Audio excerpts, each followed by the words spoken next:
चला म्हटलं आज छोले पुरी करावी, तर मी छोले एक वाटीभर छोले भिजत घातले होते, ते शिजवून घेतले हळद मीठ घालून. नंतर मी कढई गरम करायला ठेवली, त्यामध्ये कांदा टाकला, तेल टाकलं, नंतर जिरी मोहरी घातली, कांदा टाकला, कांदा परतून झाल्यानंतर अद्रक लसूणची पेस्ट टाकली, एक लाल मिरची टाकली, एक 2 हिरव्या मिरच्या टाकल्या, नंतर टमॅटो टाकलं, थोडीशी हळद टाकली, थोडीशी धनापूड, थोडीशी जिरापूड टाकली. माझ्याकडे वाटण नेहमीच असतं त्यामुळे मी 1 चमचा वाटण पण टाकलं खोबरं कोथिंबीरचं. नंतर कढीपत्ता घातला आणि शेवभाजी मसाला घातला, त्यामुळे भाजीला खरंच खूप टेस्ट आली होती.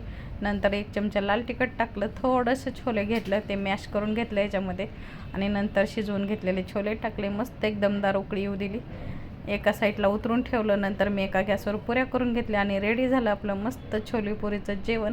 आजचा बेत खूपच छान होता. या मंडळी, खायला तुम्हाला कशी वाटली ही रेसिपी मला कमेंट करून नक्की सांगा. व्हिडिओ आवडला तर लाईक करा, शेअर करा आणि जाता जाता चॅनलला सबस्क्राईब करायला विसरू नका. चला भेटूया पुढच्या व्हिडिओमध्ये लवकरच, तोपर्यंत बाय.